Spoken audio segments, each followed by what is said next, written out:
28절로 30절까지 저와 여러분들이 한 목소리로 읽겠습니다. 28절입니다. 그러나 너희 생각에는 어떠하냐?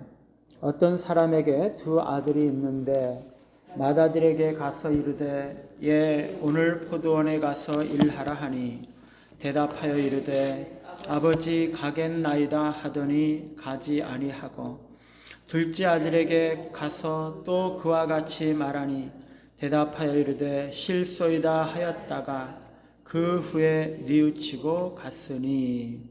아멘. 포도원에 가서 일하라 라는 제목으로 말씀을 드립니다.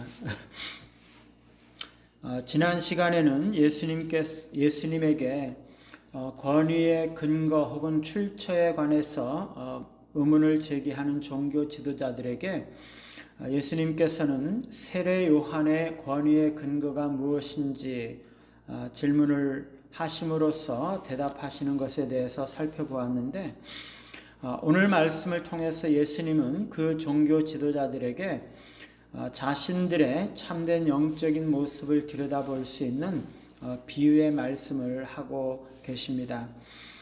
오늘 말씀 28절부터 32절까지가 흔히 두 아들의 비유라고 불리워지는데, 그 중에 오늘 본문은 전반부이죠.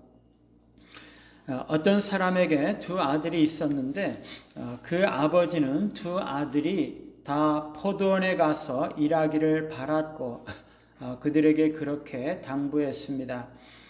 그러나 한 아들은 말은 좋게 대답했지만 행동으로는 실천하지 않았고, 또 다른 아들은 말은 거칠게 했지만 행동으로는 실행을 하게 되었죠.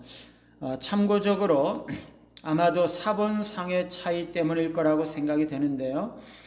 영어 성경은 첫째 아들과 둘째 아들의 반응이 한글 성경과는 이렇게 뒤바뀌어 있는 것을 볼 수가 있습니다. 어쨌거나 모든 인류는 두 부류의 사람들로 구분이 되는 거죠.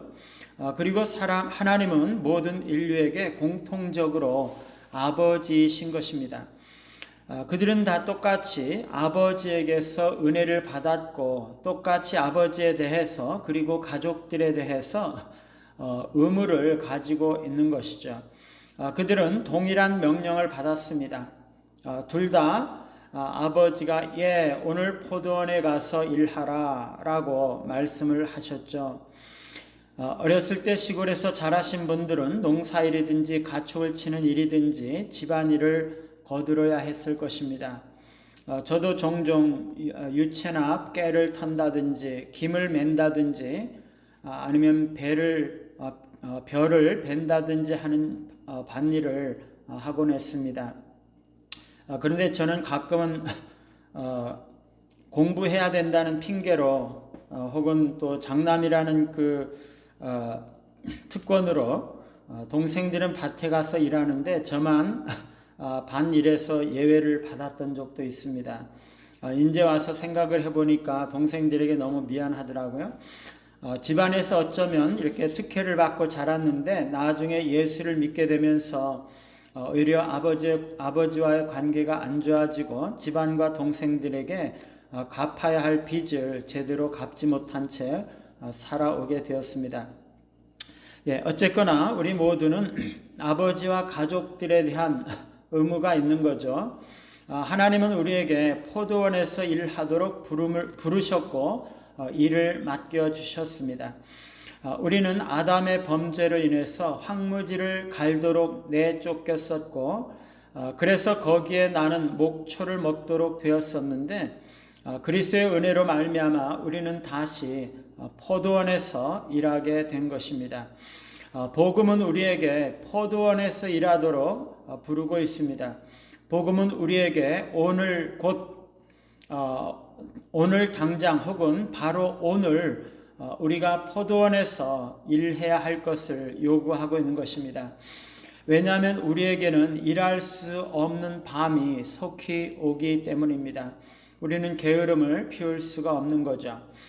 우리에게 포도원에 가서 일하라고 말씀하시는 아버지는 너무나 인자하시고 권위가 있으시지만 또 너무나 풍성한 애정을 가지고 계신 분이십니다. 그는 자녀들의 체질을 아시고 과도하게 일을 시키지 않으시는 아버지이시고 자신을 섬기는 아들들을 너무나 잘 보살피시는 아버지이신 거죠. 그런데 두 아들의 행동은 너무나 차이가 있었습니다. 한 아들은 아버지에게 아주 공손하게 순종적으로 대답했습니다. 아버지 가겠나이다. 그러나 그는 시간이 지나자 마음이 변했는지 친구들과 놀러 나가려고 했었는지 실제로는 일하러 가지 않았죠. 이들은 바리새인과 종교 지도자들을 상징하는 것입니다. 입으로는 하나님을 사랑한다고 하면서 마음은 하나님과는 너무나 먼 그런 사람들인 거죠. 겉으로는 교회를 사랑하는 것 같은데 실제로는 자신의 이익을 먼저 생각하고 자신의 쾌락을 사랑하고 게으름을 피우는 사람들인 것입니다. 그런데 다른 아들은 아버지에게 실소이다 라고 말했습니다. 아니 어떻게 아버지에게 그렇게 노골적으로 거부의 말을 할 수 있는 것인가요? 이것은 타락한 인간의 본성에서 나오는 너무나 거만한 말인 거죠. 이런 사람들은 당장의 상속자로서의 자격을 박탈하고 마땅히 문 밖으로 쫓아내야 되는 거죠. 그런데 우리 하나님 아버지는 너무나 자비로우시고 온유하신 분이시기 때문에 오래 참으시고 기다리시는 분이시죠.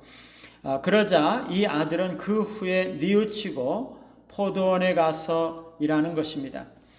그는 회개하자마자 즉시 포도원으로 갔습니다.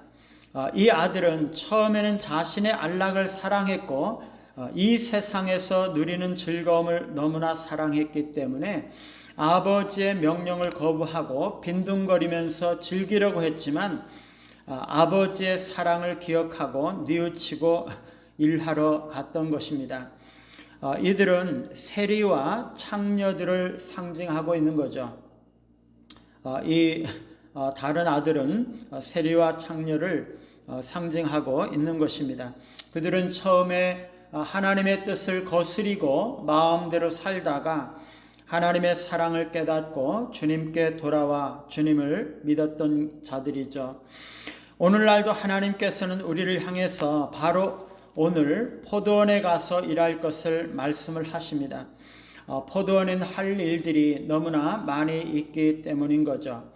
하나님께서 얼마나 우리를 사랑하시는지를 깨닫고 또 우리가 받은 은혜가 얼마나 큰지를 깨닫고 하나님과 가족들에게 해야 할 의무를 다하고 주님의 포도원을 가꾸는 일에 기쁨으로 헌신하시는 우리 모두가 되시기를 간절히 바랍니다. 330장입니다.